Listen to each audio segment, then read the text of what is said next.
Assalamualaikum warahmatullahi wabarakatuh. Selamat siang Bapak Ibu sekalian. Pada kesempatan kali ini saya akan mempresentasikan tentang metode kualitatif dan campuran dalam evaluasi. Adapun pokok bahasan yang akan dibahas pada pertemuan kali ini, yang pertama, apa itu evaluasi kualitatif? Kemudian yang kedua, kapan evaluasi kualitatif digunakan? Yang ketiga, metode evaluasi kualitatif. Yang keempat, mengatur dan mengorganisir data. Kemudian yang kelima, analisa data. Yang keenam, quality control. Dan yang ketujuh, membuat laporan. Oke, diawali dari pertanyaan, apa itu evaluasi kualitatif? Metode kualitatif merupakan metode empiris dan sistematis yang mengandalkan dokumentasi yang cermat dan grounded analisis terhadap data. Adapun ciri-ciri studi kualitatif, yang pertama fokus pada inquiry naturalistik. Kemudian yang kedua, bergantung pada peneliti sebagai instrumen pengumpulan data. Yang ketiga, laporan lebih menekankan pada narasi. Kemudian pertanyaan yang kedua, kapan evaluasi kualitatif digunakan? Nah, di sini kita akan membahas tentang kelebihan dan keterbatasan metode kualitatif. Kelebihan metode evaluasi kualitatif, yang pertama untuk mengevaluasi proses. Nah, berbeda dengan kuantitatif, kalau kuantitatif lebih tepat digunakan untuk mengevaluasi hasil. Kemudian untuk evaluasi formatif, yaitu evaluasi yang dilaksanakan di tengah-tengah pelaksanaan suatu program.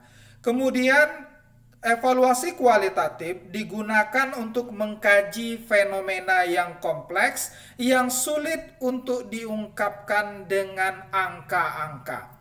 Nah, keterbatasan metode kualitatif, yang pertama, metode kualitatif sangat sulit digunakan untuk mengevaluasi data dari sejumlah besar responden. Kemudian yang kedua, membutuhkan waktu yang lebih lama karena membutuhkan observasi dan juga wawancara mendalam. Yang ketiga, kurang berguna untuk melaporkan hasil program karena hasil program lebih tepat untuk menggunakan metode kuantitatif atau menggabungkan antara kualitatif dan kuantitatif. Nah, metode evaluasi kualitatif yang pertama adalah desain evaluasi kualitatif, kemudian yang kedua mengakses lokasi, yang ketiga sampling, yang keempat pengumpulan data. Desain evaluasi kualitatif terdiri dari menentukan unit analisis, apakah individu, kelompok, atau unit, atau aktivitas-aktivitas lain yang melibatkan hubungan antar manusia. Kemudian strategi sampling, kemudian tipe pengumpulan dan analisis data, dan strategi akurasi. Bagian yang pertama, mengakses lokasi. Peneliti harus memperoleh trust atau kepercayaan dari seluruh stakeholder. Jangan sampai kehadiran peneliti di lokasi penelitian mendapatkan kecurigaan dari stakeholder. Kemudian, evaluator kualitatif harus memelihara posisi netralitas meskipun ia harus berusaha membuat stakeholder merasa nyaman untuk berpartisipasi. Selanjutnya, menemukan key informan. Key informan ini sangat penting karena key informan merupakan individu yang memiliki pengetahuan khusus dan bersedia berbagi pengetahuannya. Selanjutnya, sampling. Yang biasa digunakan dalam kualitatif adalah purposeful atau purposive sampling. Patton pada tahun 2002 menggunakan istilah purposeful untuk mendeskripsikan strategi sampling evaluatif kualitatif.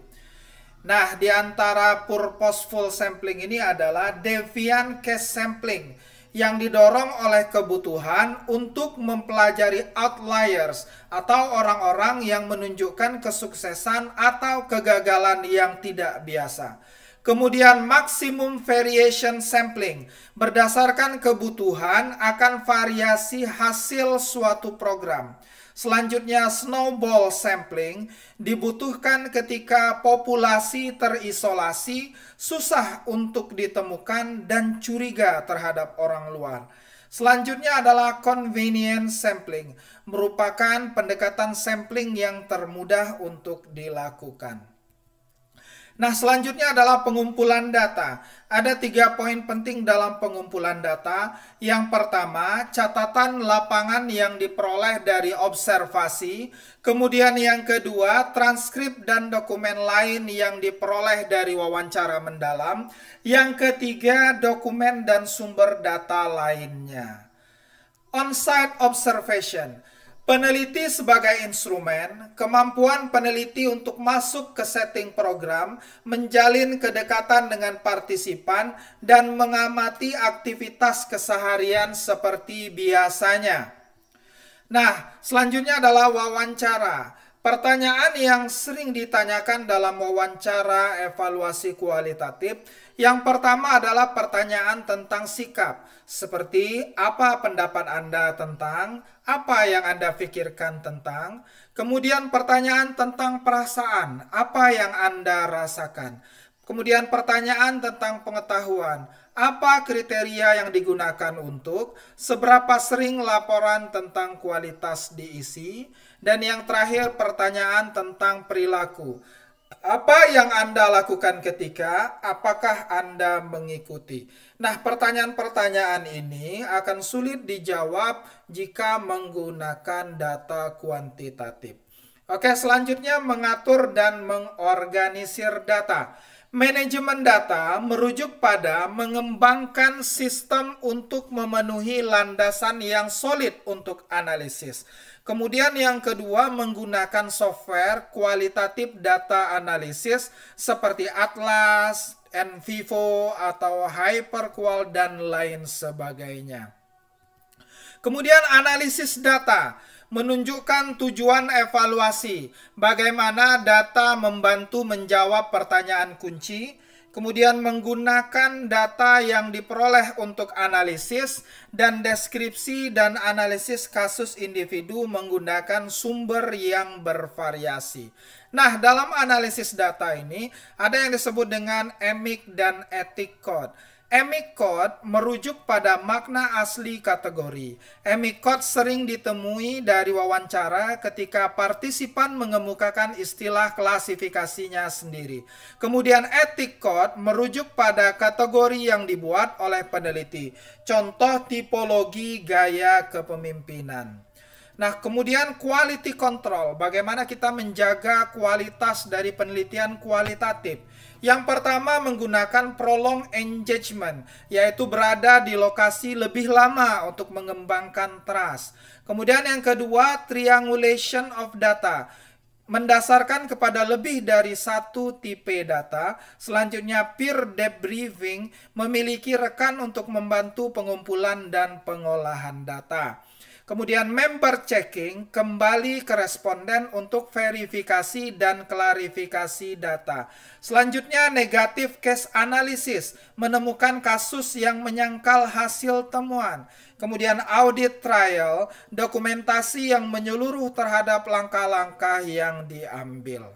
Kemudian menulis laporan. Ada 4 isi dari laporan. Yang pertama bagian awal, mengemukakan tujuan evaluasi, kemudian isi laporan, program dan latar belakang evaluasi, metode evaluasi, teknik sampling, jenis pengumpulan dan analisis data, dan strategi untuk meningkatkan ketelitian.